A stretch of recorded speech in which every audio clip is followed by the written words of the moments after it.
Hi everyone, welcome once again to A.O.S Abroad. Thank you very, very much once again for joining us.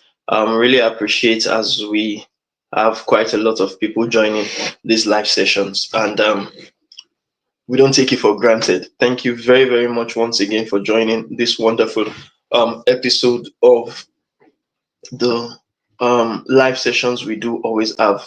For those that know, every month we always come and talk about pressing issues as it relates to Canada immigration. And today being the last Saturday, rather. Is it the last Saturday? Okay. The third Saturday, rather. The third Saturday of the month, we are going to be taking, you understand, a webinar, a monthly webinar, which kind of correlates with the live sessions we always have weekly for our clients. So, that being said, today we want to talk about this pressing issue related to immigration. We want to talk about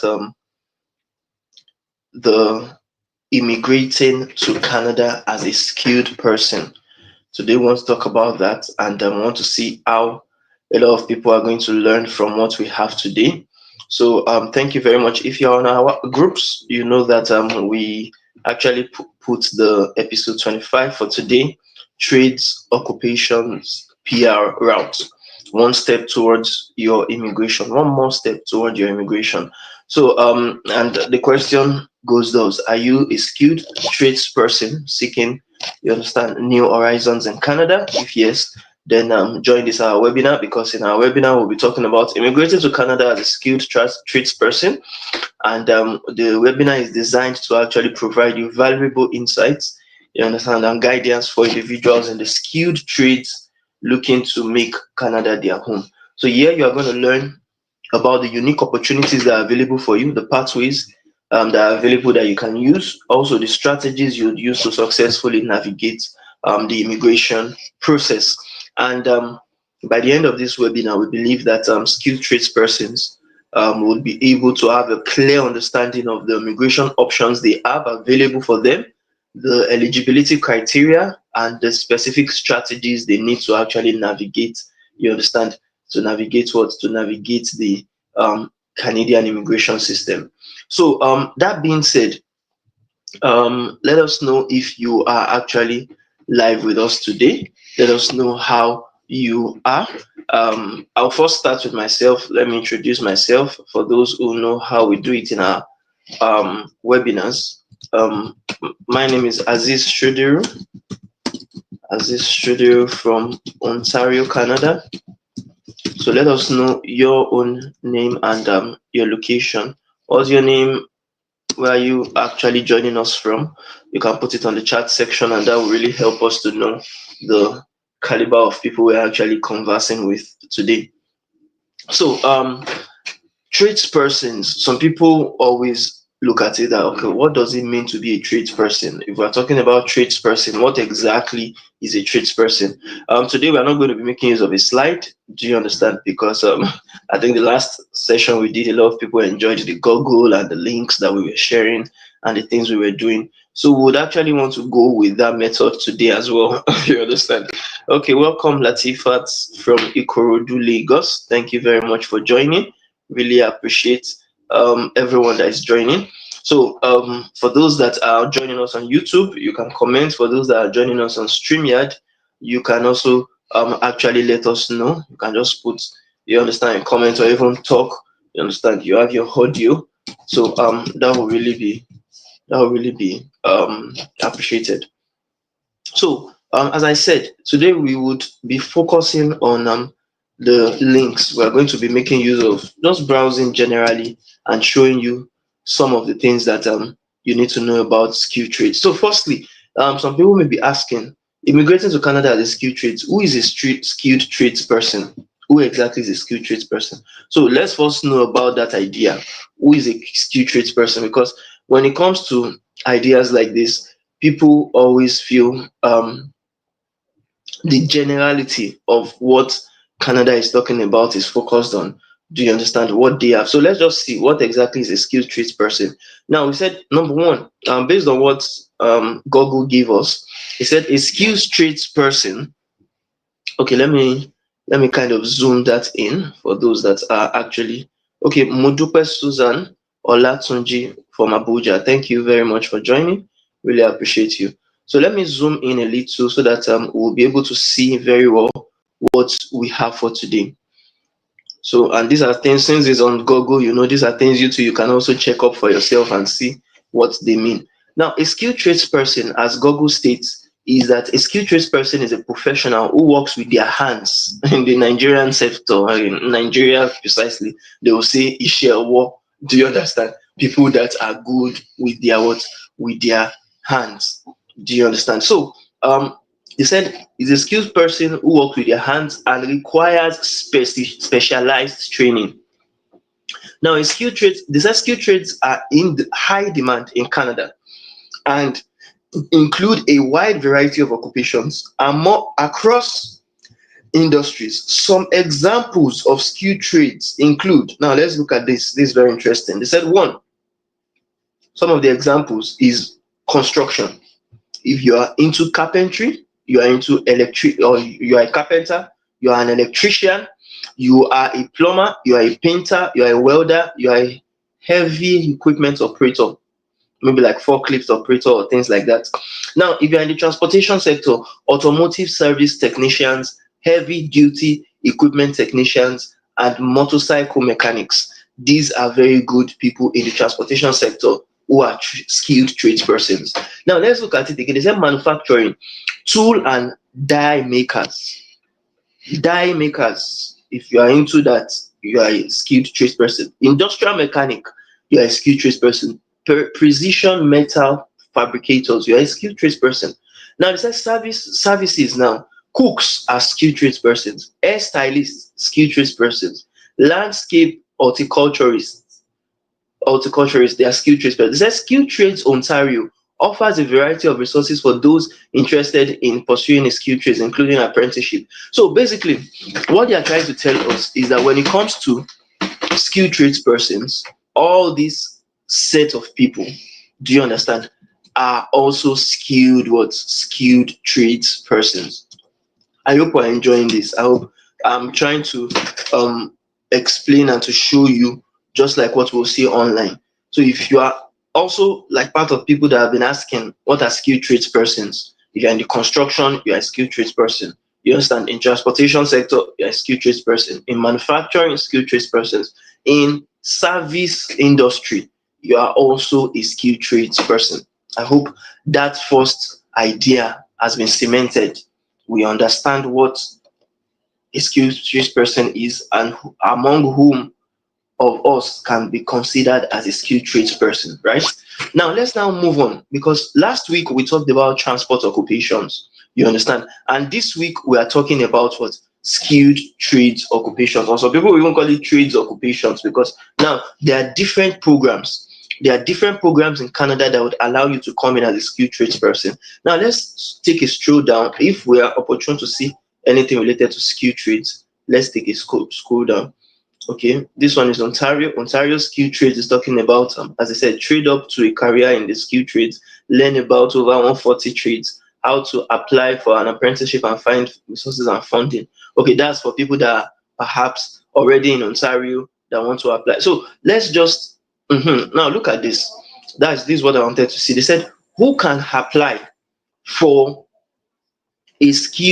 for the federal skilled trades program?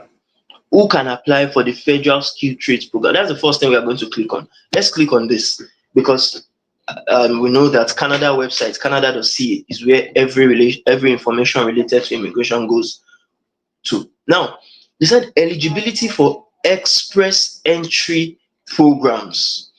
Who can apply for what? For the federal skilled trades program.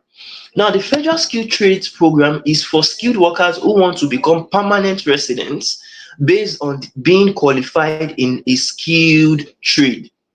Now, this is one of the what federal programs managed through Express Entry, our online application system for skilled workers. I hope we are following and we're understanding what we are doing today. It's very important we see and we get some of these things as is. I'm trying to zoom in a little so that we see it very well. Now they said the minimum requirements. Let's click on the minimum requirements. Okay, before we click on it, they said on this page we are going to find minimum requirements, skilled trades, work experience, job offer or certificates of qualification, language ability, education, proof of funds, admissibility, where you can live in Canada, next steps. So let's click on the minimum requirements. If we want to know if someone is eligible for a program, this is the simple thing we always find out on the Canadian immigration website, if someone is well qualified for a particular program. So let's now look at it. They said to be eligible, you must meet all the minimum requirements for your 1, skilled trades work experience, 2, job offer or certificate of qualification, 3, language ability. Now look at it. They say skilled trades work experience. You must, number 1, have at least 2 years of full-time work experience or an equal amount of part-time work experience. If they say an equal amount of part-time work experience, what that means is that instead of you having 2 years of full-time work experience, you can have 4 years, 4 years of full-time work experience. So people will still even ask further questions that what does it mean by having a full-time work experience? That's if you work at least 30 hours per week, you understand, for a whole 2-year period. If not, if it is part-time work experience you did, that okay, you are just working like less than 15 hours or 16 hours per week, then, or 20 hours in some situations, then you are under the part-time and you need 4 years of experience. Within when? Within the 5 years before you apply. So if, for instance, you want to apply for Federal Skilled Trades Program this year, that means from 2019 till date, you need to have experience in that skilled trades before you are able to apply. I hope we are communicating. If you have any questions, you can drop it on the comment section and we'll do justice to responding to them as we actually take this session.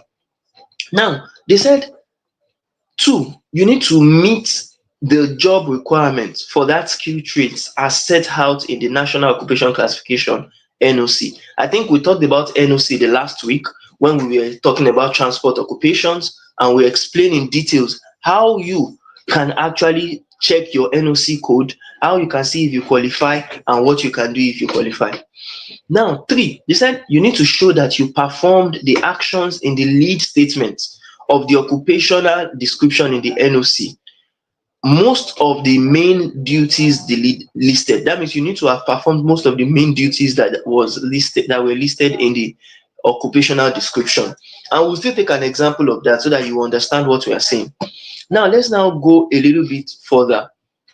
You understand? They said in this place that apart from work experience, okay, they said your work experience only counts if you were qualified to practice that trade where you got your work experience. So, for instance, if you went to apprenticeship school and you go and study one of the maybe electrician work, but it's not electrician work you are doing mechanic work right now, and you have experience in mechanic, because you did not do apprenticeship in mechanic.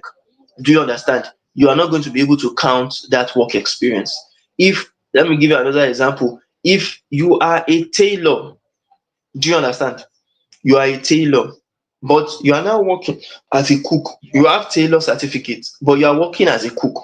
Because you are working as a cook, even if you have that experience of a cook, you will not be able to use that experience of a cook to show that yes, you have skilled trades. So what they are trying to tell us is that if you are an hairstylist, do you understand? For example, like, you have to have a certificate or an apprenticeship in that, and you have to be practicing in that to be able to make it count for you.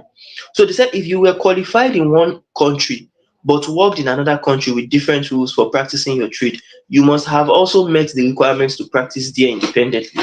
So if you got your certificate in Canada, in Nigeria, for instance, but you are now working in Benin Republic, you need to make sure that the requirement for you to work in that field in Benin Republic, you understand, you have met it in, you understand, Benin Republic as well. Now, look at this. They now say skilled trades NOC groups. You know, we have talked about who a skilled trades person is, but now they are now telling us your work experience must be in one of the following NOC groups. So if you are not in any of these NOC groups, you may not get selected for trades persons program, even if Yes, it's a tradesperson, but Canada does not recognize it, then you are not going to be part of it. Now they said major groups. Number one, 72, technical trades and transportation officers and controllers, excluding sub transportation officers. Now, major group 73, general trades. Major group 82, supervisors in natural resources, agriculture, and related production. Major group 83, occupations in natural resources and related production. Major group 92, processing, manufacturing, and utilities supervisors and utilities operators and controllers. Major group 93, central control and process operators and aircraft assembly assemblers and inspectors, excluding aircraft assemblers and aircraft assembly as inspectors of sub 932. Now they said minor group 6320, cooks, butchers, and bakers. Unit group 62200, chefs. Now, to really understand that, we'll go to the NOC code website. Do you understand? To be able to understand what do they mean by all this. You understand? Some people call it jargons. But what do they mean by everything? You understand? We'll go on that website, we'll check everything from the beginning to the end to understand what they mean. And we'll take instances. So I want people to actually inform me. If you are a skilled tradesperson, inform me of the trades that you are doing on the comment section. Let me know the kind of trades that you are into. Do you understand? So that we can use your own as an example in this situation to see if you qualify to actually come into Canada as a skilled tradesperson. So I'll just be expecting that whilst I go on the second website, do you understand, to show the kind of people that they are actually referring to. So I've put them on the group as well, on the what they call it comment section, the skill trades NOC groups that they are looking for. Do you understand? But let's go to the find your national occupation classification, NOC. Let's look at that right now so that we see the kind of people that they are looking for. Do you understand? We see the kind of people they want to actually get selected under this particular do you understand, this particular program. So if you are here, let us know the kind of, now they said find your national occupation classification code. Okay. Now here they are talking about the tier systems, the tier categories, and examples of jobs. If you look at the NOCs that we have been seeing, the NOCs that we have been seeing is the NOC group 72, 726, 773, 82, 83, 92, 93. You understand? And 62200, like that of chefs, and 6320 cooks, butchers. So let's look at it. If we look at it now, we'll see we have tier 1, 0, 1, 2, 3, 4, 5. Let's now go down slightly and pick one of the occupations that we have. Like one of the simple ones we can think of is chefs. Let's just, the chefs is 62200.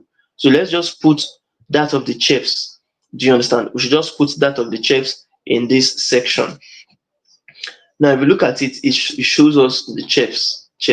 So this is one NOC for you to know that it is actually in the what, in the skilled trade section. Let's now click on this search page on the NOC website to go and now see who is a chef. You understand? Based on the NOC, who is a chef? What is that person expected to do in Canada? What is that person expected to do in terms of their experience even before they come into Canada? Now let's look at this. They said chefs plan and direct food preparation and cooking activities and prepare and cook meals and specialty foods. They are employed in restaurants, hotels, hospitals, and other healthcare institutions, central food commissaries, clubs, and similar establishments. And what? And on the ships. Do you understand? Now, let's now look at them again under their titles. They said a chef Some people always tell me that, okay, me, I do not, my own title in my own company is not chef. My title in my own company is maybe saucier. Do you understand? They may say saucier. If you are saucier, then you are still a chef. Some people can say, okay, oh, apart from saucier, I'm like a chief chef, chief chef de cuisine, chef de pâtisserie, at least chef de chaudier or head rôtisseur. Okay, that's the French version. So all these are, do you understand, fields that you can actually use to qualify yourself as a chef, all these titles. Now let's now go down. They said the main duties. If we are saying these main duties to you and you feel that yes, these are the duties that you have done as a chef, then you are at least part of the first requirement, the first eligibility criteria, then you have it sorted already. Now, head chef, they say plan and direct food preparation and cooking activities of several restaurants. Two, consult with clients regarding weddings, banquets, and specialty functions. Plan menus and ensure food meets quality standards. Estimate food requirements and may estimate food and labor costs. Supervise activities of sous chefs, specialist chefs, and cooks. Arrange for equipment purchases and repairs, recruit, hire and hire staff, may prepare and cook food on a regular basis or for special guests or functions. Now that is head chef. They also talk about sous chef. You understand? Apart from yes, supervising cooks, okay, supervise activities of specialty chefs, kitchen workers, demonstrate new cooking techniques and new equipment, prepare and cook complete meals, specialties and all sorts, instruct cooks in preparing cooking, garnishing and presenting food, create new recipes, may plan menu and requisition food and kitchen supplies. You understand? May prepare and cook food, cook meals and specialty, may requisition food and kitchen supplies, supervise cooks and other kitchen staff. Now that is the responsibilities. Let's now look at the requirements. They say for you to be employed, employment requirements requires that yes, you have cook's trade certification or equivalent credentials, training and experience are required. Certifications of certified working chef and certified chef de cuisine administered by the Canadian Culinary Institute of the Canadian Culinary Federation are available to qualified chefs. Red Seal endorsement for cooks is also available to qualified chefs upon successful completion of the interprovincial Red Seal examination. Executive chefs usually require management training and several years of experience in commercial food preparation, including 2 years in a supervisory capacity and experience as a sous chef, specialist chef, or chef. Sous chefs, specialist chefs, and chefs usually require several years of experience. Completion of secondary school is usually required. So, if you look at this, these are the employment requirements. Some questions some people may want to ask, do you understand? Is that okay? Yes, we have seen the requirements, but I don't meet some of these requirements. Do you understand? I don't meet some of the now. If you look at it, they said employment requirements. Employment requirements, yes, it can be looked upon too for immigration, but it is just for you to secure a job. You may just have secondary school certificates and maybe yes, you have red seal endorsement to actually practice, and that may be enough for you. You may have, like they said, training and experience is required. Do you understand? And equivalent credentials.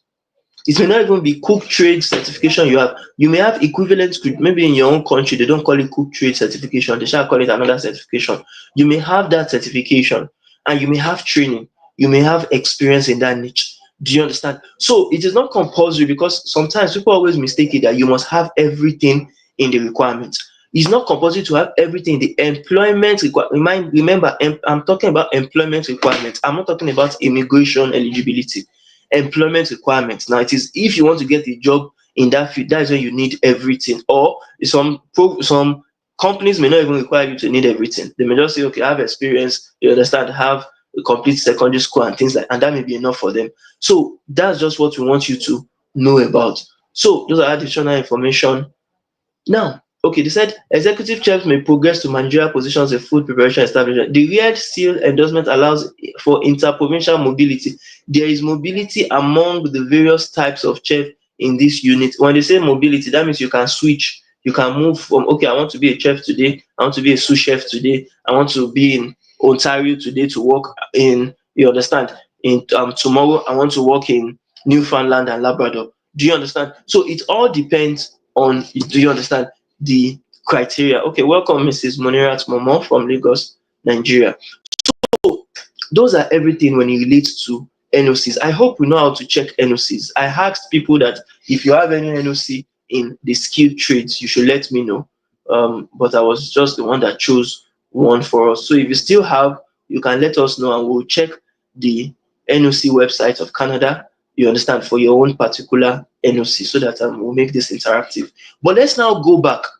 Let's go back to the Federal Skilled Trades Program that we were actually looking at. Now, it's very important that we actually see all this. That's why we are, do you understand? We are showing you some of these things so that you see for yourself what Canada is looking for. Do you understand? You would also decide for yourself if you are eligible for it and what next to do. So, you remember, for those that are just joining, we are talking about eligibility for express entry programs. Which particular program now? Those who can apply for what? Federal Skilled Trades Program. And the first requirement we said is for people that have trades work experience in a particular NOC code.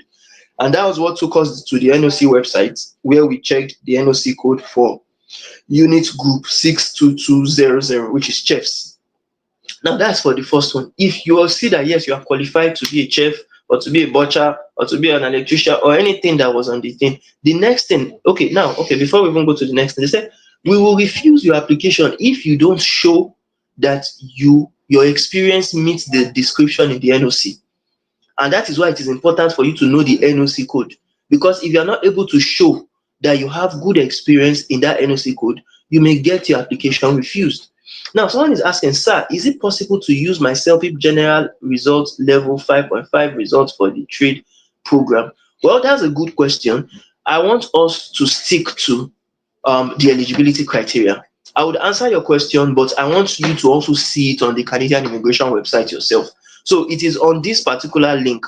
It is on this particular website that we are. You understand? CELPIP, IELTS, PTE, the three exams are on this, you understand, website. But let's be taking the eligibility criteria one by one and to now see if that 5.5 in the CELPIP general training you have, if it will qualify. Thank you for that question. Now, they said they would also refuse your application if you weren't qualified to independently practice the trade occupation during this work. So you must find out that are you well qualified? And how will you find out? Is through the NOC website that I just showed you now. Because your work experience must be in paid work. That means they must have given you paid wages or earned commissions, because they don't count voluntary work or unpaid internships. Do you understand? So it's not that yes, you just went to go and do mobash, or you should went to go and do just internship that you are not being paid. It must be paid. Now, that is for the first requirement. The first requirement, which is the minimum, first minimum requirement, is skilled trades work experience. Note that the second requirement is either you get a job offer or a certificate of qualification. Let's now go down from what they are saying here. They are saying the second one, job offer or certificate of qualification. The first thing is you must have a valid job offer of full-time employment for a total period of at least 1 year. So if you don't, what is a valid job offer of full-time employment? That means you have gotten an employment in Canada, maybe like as a chef, you understand, and they want to employ you to actually come into Canada. Do you understand? Through that skill that you have, that chef expertise that you have, for at least a 1 year. If you get a job that is just 6 month period, it's not valid for this. If you get a job that it is not full-time, that it is part-time, it is not valid for this. You understand? It must be full-time. And I told you one thing that is called to be full-time is that you work for at least 30 hours per week. You understand? Or you must work at least 30 hours per week. That means in a day, maybe for instance, your work is 5 days a week. That means in a day, you must work at least 6 hours in that organization. For those that are going for 8 hours, maybe 9 to 5, even better. That means you have more than even the full-time employment. That is very good. Now, certification of qualification in your skilled trades issued by a Canadian provincial, territorial, or federal authority. Now, some of you may not have job offers. Some of you, it may be difficult to get jobs for yourself. Do you understand? So as a result of that, they now say that if you don't have a job offer, get a certificate of qualification in that your skill trade. So if you are an electrician, you are a plumber, you are a mechanic, you have to apply to a Canadian provincial, territorial, or federal authority to give you the certificate of qualification. And that is where the next comes in. It says certificate of qualification. A certificate of qualification proves you are qualified to work in a certain skill trade in Canada. This means that you have passed a certification exam. Now look at this. This is where people don't always like to understand. You cannot get a certificate of qualification until you write a particular exam, or until you meet all the requirements to practice your trade in the province or territory that issued your certificate. Now that is where it becomes dicey. Dicey in the sense of the certificate is issued by a provincial or territorial government that governs trades. You understand? In their province or territory, or even a federal authority. There are links to all this. Federal authority. I will give you a particular instance of some of the federal authorities. Do you understand? That you can have. Like for the chef that we talked about. Do you understand? For the chef that we talked about, they talked about the certificate of. I'll put that on the screen. On the, what do they call it now? I'll put that on the comment section. If you look at that, in the chef that we took, they said the certifications of certified worker chef CWC and certified chef de cuisine CCC are administered by the Canadian Culinary Institute CCI of the Canadian Culinary Federation. You understand? So what are they trying to tell you here? They are trying to let you know that if you want to say that you are a chef, you have to actually get certified by the what? By the Canadian Culinary Institute or the Canadian Culinary Federation. Do you understand? You have to get certified by them to actually practice in that field in Canada. That is for the federal Canada. Federal Canada. Some provinces, Ontario may have, maybe, I'm not sure, but they may have like Ontario Culinary Institute. If it is Ontario you are coming for, you may apply for that of Ontario. Some people will say, okay, yes, I want to have opportunity to work anywhere, so let me go through the federal government one. It's all your choice. But what they are trying to tell us, do you understand, on this is that you need to have a certificate that is issued by either the provincial or the federal authority in charge of that skill trades. And they said depending on which body or authority that issues it, this certificate may be called certificate of qualification or a qualification certificate. Now let's now look at it now. In the one we had, they called it certification of certifications of certified working chef. Do you understand? Certifications of certified working chef. So let's look at it. They said to get certificate, the provincial, territorial, or federal authority must assess your training, the training you did maybe in Nigeria already. That okay, you went to one school, maybe a vocational training school. You understand? And that training that you did they give you a certificate? They will look at the certificate you have. Now, your trade experience, how many years of experience did you have in your home country? Is it 1 year? Is it 2 years? Is it 3 years? They will look at it. Your skills. Okay, if you are a tailor, for instance, how many clothes can you sew? Is it only native attires? Is it you understand, English clothes? Where's you? They will look at all those things to decide if you are eligible to write the what? To write the certification exam. Now, the next step, if you want to qualify, is to get assessed by the by the province or territory. Each province and territory has its own what? Certificates of qualification requirements and certification process.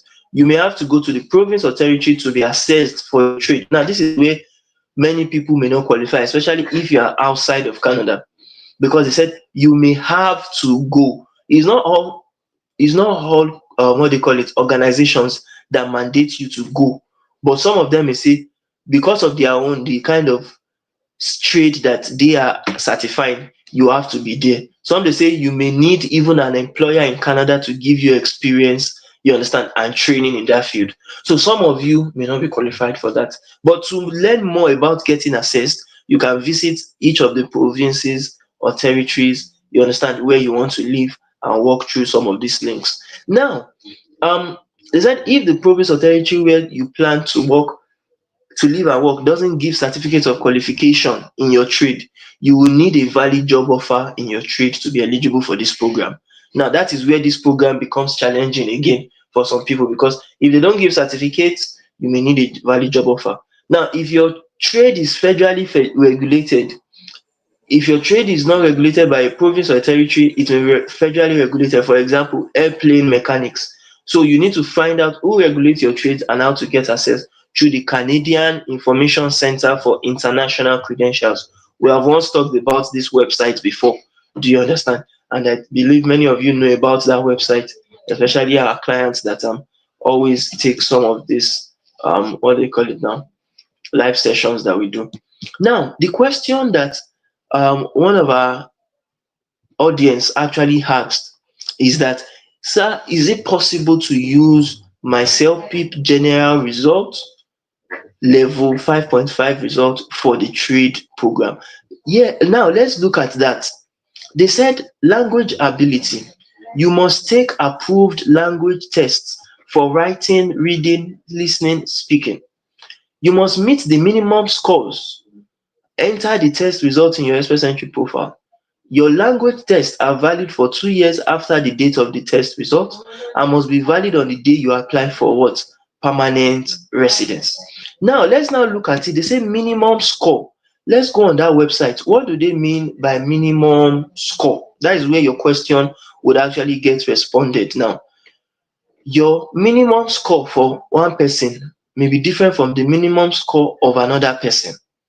So we need to now know for your own particular scenario, which is the minimum score, because every program has its own minimum score. Do you understand? Now, federal skilled worker program, that's not what we are focusing on today. Canadian experience class, that's not what we are focusing on, or we are talking about first, is federal skilled trades program.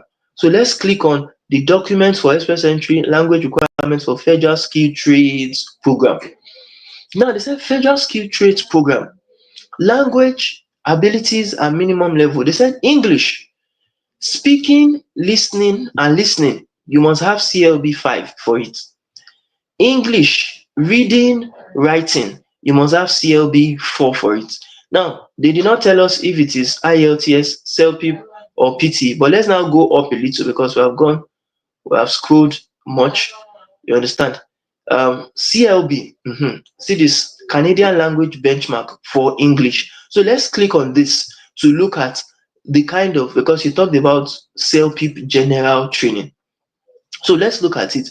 For the CELPIP general training, do we have any? Oh, okay, no, not this one. It's not the CLB. Let's go back to the approved language test. Yeah, that's where I was going to go to. They said to be eligible for SOS, you must prove your English or French. Let's go to the approved language test. Now, they said the approved language test, we have talked about CLB 4, CLB 5. Good. So, language test, the one they accept for whether be it federal government jobs under express entry, you understand, having federal skilled worker or federal skilled trades, they accept 3 language tests: CELPIP, IELTS, and PTE core. For French, they accept TEF Canada and TCF Canada. So now they said, what immigration programs do you apply for? Okay, let's click on skilled trades. They said, what approved language test did you take? For our client, for our audience, she said CELPIP. Now let's look at that of CELPIP. They said CELPIP, Federal Skilled Trades Program. CELPIP. Now for Federal Skilled Trades Program, CELPIP, they said, if you remember, the minimum score, the minimum points you could have was CLB 4, CLB 5. Now, looking at this now, they have different CLB levels. For the speaking and listening, they said if you have CLB 5, you are good to go. CLB 5. So you have to look at your results that you got. In the results that you got, did you get at least band 5 and band 5 in the speaking and the listening? If you got at least band 5 and band 5 in the speaking and the listening, you are good to go. Now, in the reading and the writing, did you get at least band 4 or band 4? You understand? If you got band four, or number four, like the result is 4 4 or above, because it's not even compulsory it's more before. If it is 4 or above, you are qualified. Do you understand? For that particular eligibility criteria. I hope you understand all what we did now, and how we showed you and how to navigate the website.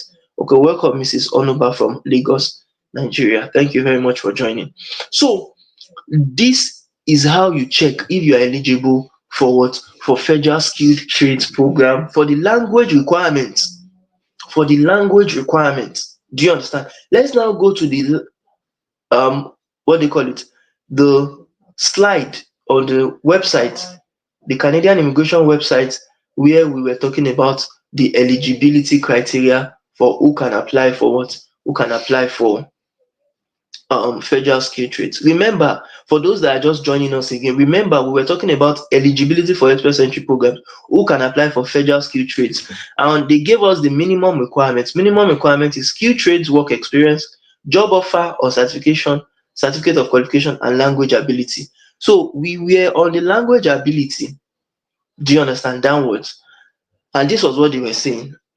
So if you have band five, band four, you are good to go. And your education, they said there is no education requirement for the federal skilled trade program. So whether you have BSc, MSc, anything C, you don't need education for what? The federal skilled trade. What you need is your apprenticeship or your training, as maybe as a cook, as a plumber, as an electrician, as a this, as anything you have. They said if you want to improve your rank in the express entry, there are two ways you can do this. If you went to school in Canada, you can get points for a certificate, a diploma, or a degree from a Canadian secondary school, high school, or a post-secondary school, maybe university, college, or polytechnic. They now said again, if you have foreign education, you can get extra points if you have both of these: a completed credential, educational credential, and an educational credential assessment report for immigration purpose, that is from a designated organization like A.O.S. You understand? And that shows your education is equal to a Canadian complete certificate, diploma, or degree from a Canadian secondary school or post-secondary. And of course, you need a proof of fund for this. You need to be admissible to Canada, and you need to choose where you live apart from Quebec.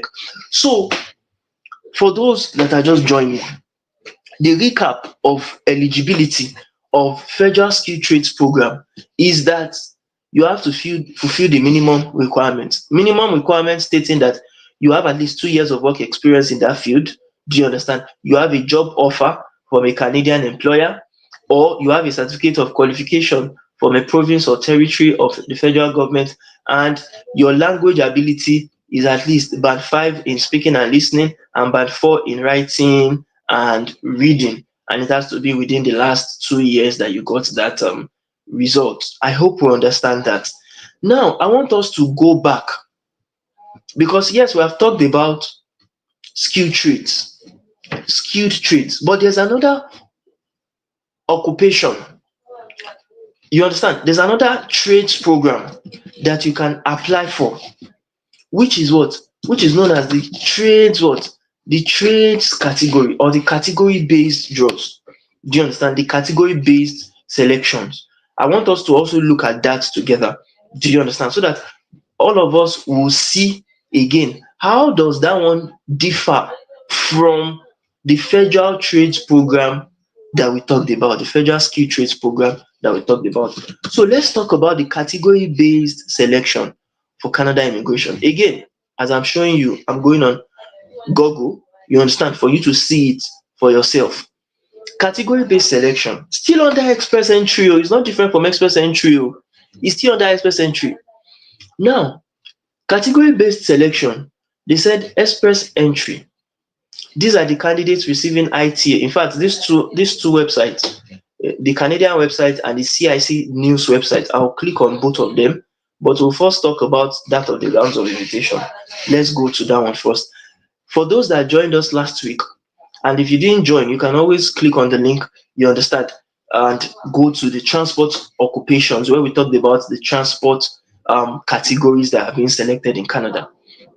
Now, let's look at it here. We said that in category based rounds of invitation, IRCC invites people in the express entry pool who are eligible for a specific category established by the minister to meet an identified economic goal, and they would invite you based on those what? Based on these criteria. One, your criteria is ability to communicate in a specific official language, your work experience in a specific occupation, and the education that you have. Now let's look at it.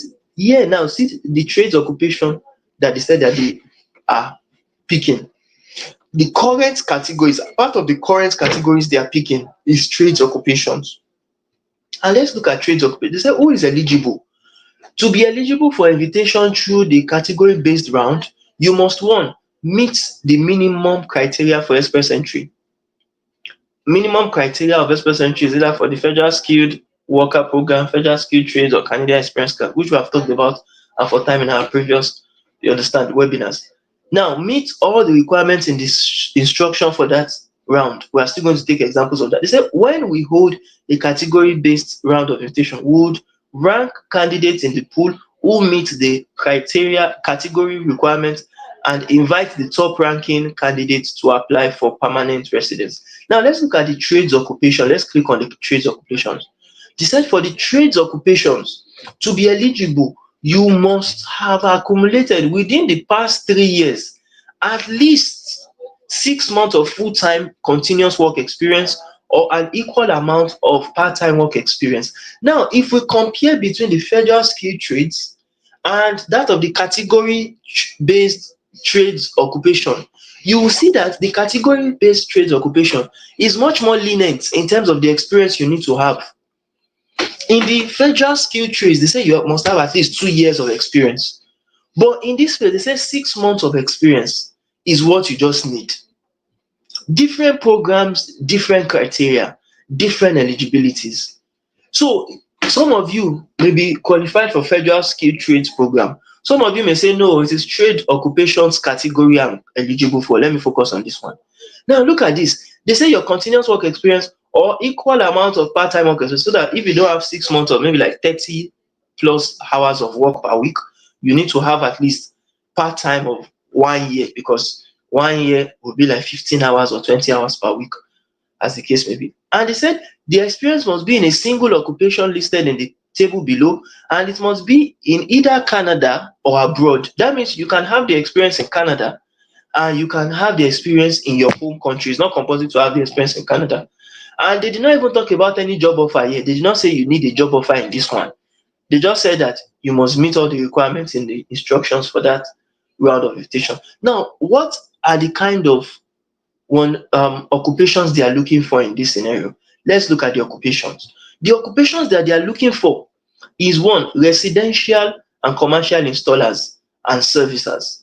Two, elevator constructions and mechanics. Do you understand? They said three, machine fitters. Four, heating, refrigeration, and air conditioning mechanics. Five, construction millwrights and industrial mechanics. Six, carpenters. Seven, they say plumbers. Eight, electricians except industrial and power system. Nine, welders and related machine operators. 10, contractors and supervisors.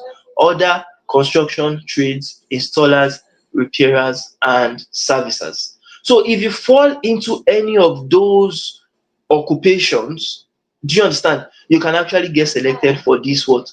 For these draws. You understand? Under the trades occupation, because the eligibility criteria is much more lenient than that of what? The federal skilled trades program. Do we understand?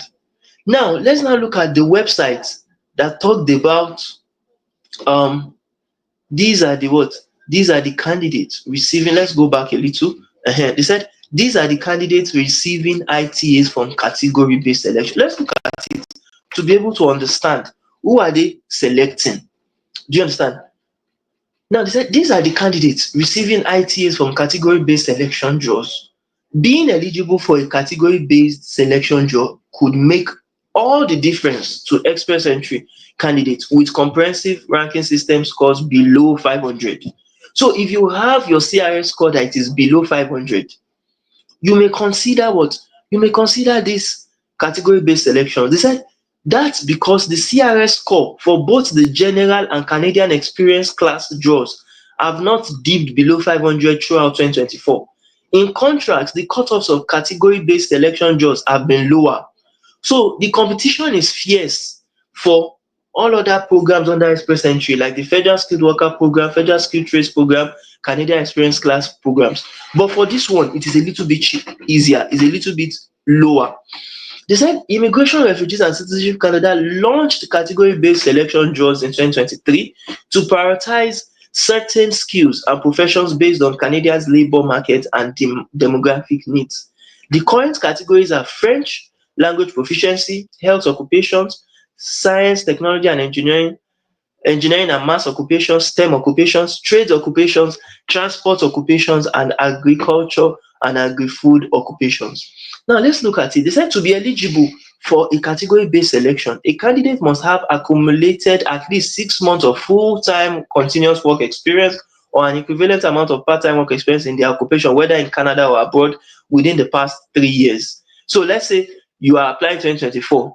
Within this year and 2021, you understand, you must have had that trades experience. Do you understand? And in the case of French proficiency jobs, a candidate must have French language test results that show a minimum score of 7 in all 4 language abilities on the Niveau de compétence linguistique canadien, the NCLC. Now, they said to show how category-based selections are helping eligible candidates with CRS below scores below 500. CIC News has created a few fictional profiles of candidates who would have been selected in these draws. Now, let's look at it. The first occupation, like the one we took last week, transport occupation, they said Ahmad, for instance, that is 32 years of age, who has worked in the United Arab Emirates for 4 years as an aircraft assembly inspector. Remember, aircraft assembly inspector was part of the trades occupation that we actually saw, you understand, in the first Federal Skilled Trades program. And he has a master's degree in aviation technology. And he has an advanced, now look at the word, advanced English CLB 9. Advanced English CLB 9. They didn't even mention if he has what. If they said he wants to move to Canada and work in the aviation industry, but has no Canadian work experience. One, he has no degree in Canada from a Canadian designated learning institute. So it's not compulsory for you to say, okay, yes, I come to Canada, I study in Canada before I get picked. It's not compulsory. Do you understand? So look at this now. What was the factor that picked Ahmad? The factors that picked Ahmad determining his CIS score, his qualifications and points accrued, is that his age was 32. He got 94 points for that. His education was master's degree. He got 135 points for that. His English language proficiency was CLB 9 and he got 124 points for that. His skills transferability education, language plus post-secondary degree was CLB 9 plus masters. He got 50 points for that. His skills transferability foreign work experience, language plus foreign work experience, is CLB 9 plus 4 years of work experience, which he got 50 points for that. Right? Now look at this. The core human capital for a primary applicant with no spouse is 353 over 460. His skill transferability combination is 100 over 100. Additional factors 0, because additional factors is like, let's say he has someone in Canada like his family, or he has a provincial nominee program, you understand, certification. He doesn't have that one that will give him 600 points, or he has a Canadian job offer, he doesn't have a Canadian job offer, so he got 0 on additional factors. Now based on his profile, Ahmad has 453 points. Now look at that, 400 in the most recent transport category in March 2024 had a cutoff of 430. So if Ahmad had an eligible completed profile in the express entry pool in that at that time, he would likely have received an invitation to apply. So that means they could have selected what? They could have selected Ahmad. Do you understand? Now that is the first case scenario. Now look at the first case scenario. That is the example one for those in the transport occupation. Let's now look at those in the agriculture and agri-food occupations. I want you to see everything in details. Now they said Alvin is a 34-year-old who moved to the Philippines from the Philippines to Canada for a 3-year-long post-secondary degree in landscape and design landscape design and horticulture. After completing the degree, he got a job as a landscape supervisor in Canada and has worked there for 3 years. Alvin has high intermediate English language skills, CLB 8. Now let's look at that. Age 34, points accrued 83 points. Education, two or more post-secondary course, 128 points. English language proficiency, CLB 8, 92. Canadian work experience, 3 years, he got 64 points for that. Skill transferability, education and language plus Canadian work experience, CLB 8 plus 3 years of work experience, he got 50 points for that. Additional factors, Canadian post-secondary education, he got 30 points for that. Now looking at that, that is core human capital for a primary applicant with no spouse, 3367 over 460. Skill transferability combinations, 50 over 100. And additional factors, he got 30 points for his knowledge or his credential, his Canadian credential and experience. He got 30 points for that. Now, based on the above, Alvin has 447. That is not even high, safe. 447 points is not high compared to even the first one that we talked about. But it is a high enough score to have been invited in the last agriculture occupation draws, February 16, 2024, which had a cutoff score of 437. So he would have gotten selected. Now, mind you, these first two, they just had English. They did not even have French experience, French proficiency. It's just English they had, but a high score in English. Now, let's look at example of French now. French language proficiency. They said Sarah is a 27-year-old working as an accountant for a bank in Morocco. She has over 3 years of experience in the country and 3-year post-secondary degree in finance. She has initiated advanced French skills, CLB 9, and initial intermediate English skills, CLB 5. CLB 5. This is one of the ways we always say people can get selected through French. Even if your English is low, your French can actually boost your points. Do you understand? Now they said the age 27, she got 110 points for that. The education, post-secondary degree, that's like a university degree, she got 120 points for that. French language proficiency, CLB 9, she got 124 points for that. English language proficiency, got CLB 5, she got 4 points for that.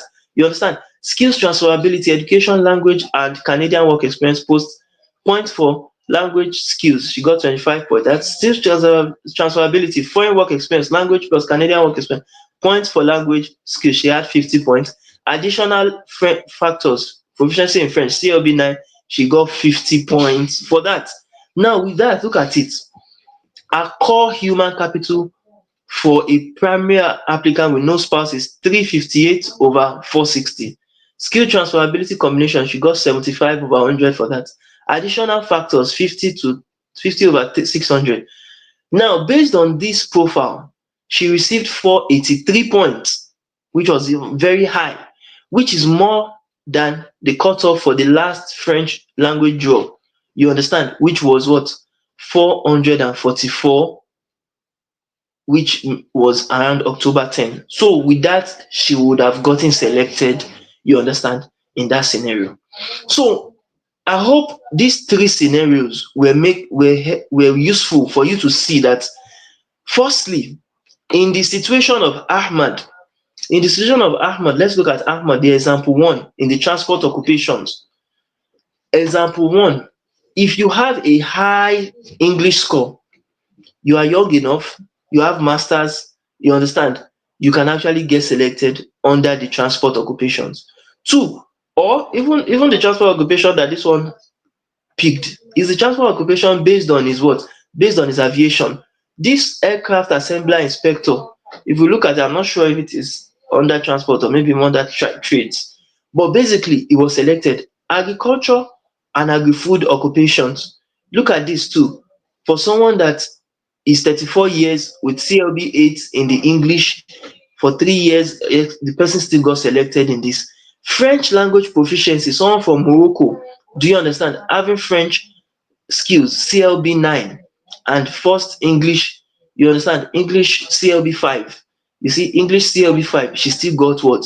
She still got selected in the French draws. Do you understand? So basically, about the category based selection, let's talk about that in brief. They said Canada's category based selection is evolving, is changing, it is not static. What you know today may be different from what you see tomorrow. You understand? Based on the economic and labor market needs of the country. In 2023, 29% of all ITAs were issued, you understand, to individuals with work experience in the STEM occupation. STEM occupation is science, technology, engineering, and mechanics, and mathematics rather. But in 2024, they were not focusing on STEM occupation like they focused on in STEM occupation in the year 2023. Rather, in 2024, they were focusing, there has been a focus on French language proficiency. Do you understand? So that's why sometimes I do tell people things are changing. What we know this year is different from what was happening last year. And next year itself, there may be some changes to what will be happening next year. So the time you see what is happening, start working towards it right now. Do you understand? Now, French language proficiency as a category is expected to receive 30% of all ITAs from express entry draws over the year for this 2024. Now, a focus on French language speakers is in line with the IRCC's target of increasing the number of francophone newcomers. Do you understand? Settling outside Quebec. In January 2023, the immigration minister, Mark Miller, announced targets for French speaking newcomers settling outside Quebec of 6% for 2024, 7% for 2025, and 8% for 2026. So now look at it. If they don't pick you this year, 2024, you can still get selected in the year 2025. You can still get selected in the year 2026. Do you understand? Especially if you have not started anything on your immigration, there's still opportunity for you. IRCC has announced that it intends to what? To implement new categories according to feedback from provincial and territorial representatives, members of industry unions, employers, workers, worker advocacy groups, settlement provider organizations, as well as immigration researchers and practitioners. Now, how category-based selections impact CRS cutoff? Let's look at this. They said since the introduction of category-based selection draws, there has been a decrease in general draws. They have not been doing general draws, with the last one held in April 2024. On the other hand, draws for candidates in the Canadian Experience Class, Provincial Nominee Program, and category-based selection draws have been occurring more frequently, with up to 3 draws on some weeks. So general and Canadian Experience Class draws have also seen a higher minimum CRS score, with all of them being 500 points or above this year. In contrast, the minimum score for French language proficiency went as low as 336 on February 2029. So what they are saying is, since the start of category-based selection draws, the cutoff score for general draws has risen from an average of 489 in the first half of 2023 to 536 in the first half of 2024, an almost 50 points increase. All eligible candidates who keep their profiles up to date will be considered for any category-based draws they qualify for, depending on current or future in-demand occupations or language skills. So we come to the end of that. Does anyone have any questions based on the federal skilled trades program we talked about and the category based selections we also talked about?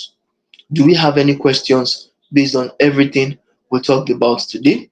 If you have any questions, you can always drop it on the comment section of this webinar, or anytime we see it, even after this, we would always you understand, respond to it or show you how you can get, you understand, information regarding it. So thank you very much everyone for joining.